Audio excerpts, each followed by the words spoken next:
Ciel Oil, plus qu'une station.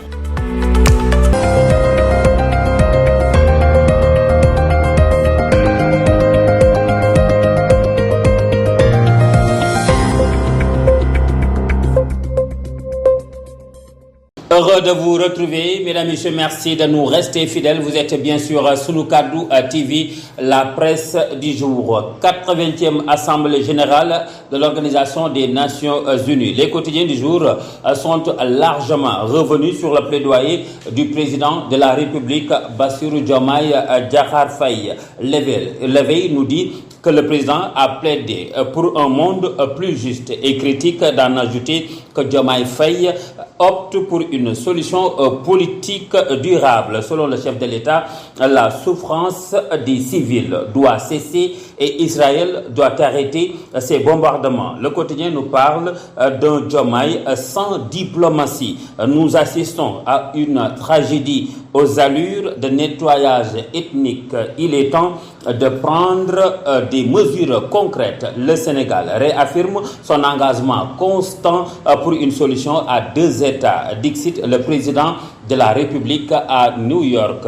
Un message clair et ferme du chef de l'État à la tribune de l'Organisation des Nations Unies selon Vox Populi. Ce journal revient également sur quelques propos du président de la République, Diomaye Faye, et cite devant tant d'inhumanité se taire, ne pas agir, ce n'est pas une option, ce serait même une complicité passive. Il faut donc travailler à un cessez-le-feu immédiat. À New York, l'AS nous apprend que Diomaye était l'avocat de la Palestine, dénonçant à l'ONU une tragédie insoutenable à Gaza. Il fustige le silence complice selon Yor. Au sommet sur l'avenir de la solution à deux États, israéliens et palestiniens, le président de la République a réaffirmé la solution constante du Sénégal à la cause palestinienne, ajoute Le Soleil qui barre à sa une, défendre la vie, pas choisir un camp.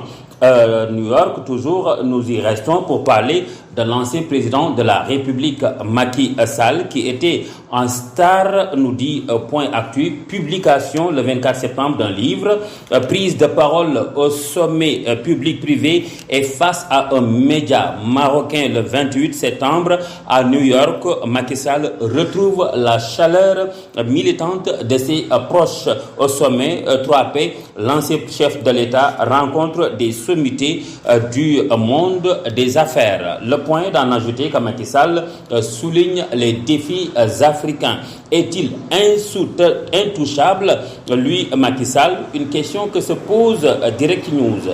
Selon ce journal, la haute cour de justice ne semble guère pressée à enquêter sur la responsabilité du président Macky Sall comme premier décideur sur toutes les questions économiques et sécuritaires durant ces 12 dernières années à la tête du Sénégal. Au Sénégal, la tribune revient sur la régression du chiffre d'affaires dans la construction de bâtiments et qui est lié à la baisse de montant des travaux, lié également à la promotion immobilière évaluée à 14,8%. C'est pour parler un peu du secteur de bâtiments qui s'effondre.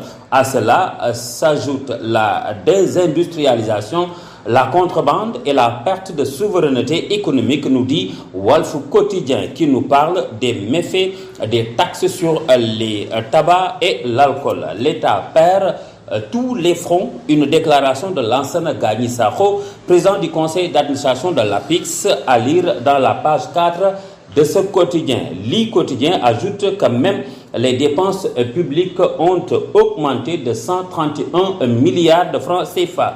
Le quotidien Les Échos nous parle d'une nouvelle option politique, une offre au Sénégal avec une opposition vers un grand rassemblement pour faire face à Sonko. Selon Les Échos, l'initiative est prise par plusieurs partis, mouvements et personnalités indépendantes. L'objectif est d'offrir au pays une gouvernance alternative, un projet qui s'inspire des assises nationales. Un autre projet, Barça, voilà Barça. Libération nous libère comment le directeur de l'école primaire Bitenti 1 est tombé.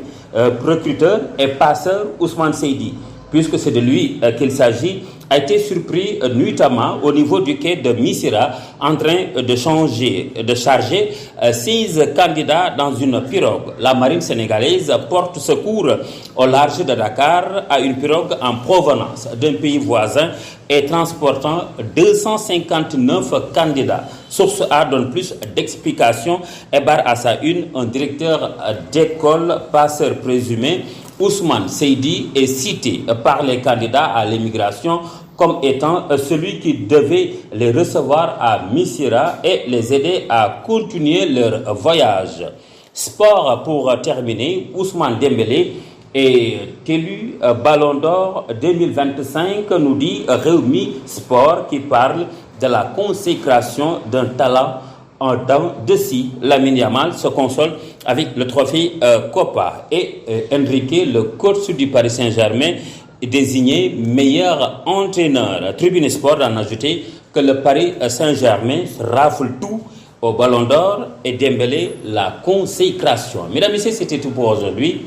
Merci d'avoir suivi. Rendez-vous demain. D'ici là, portez-vous bien en compagnie des programmes de Sunu Kaddu TV. Au revoir.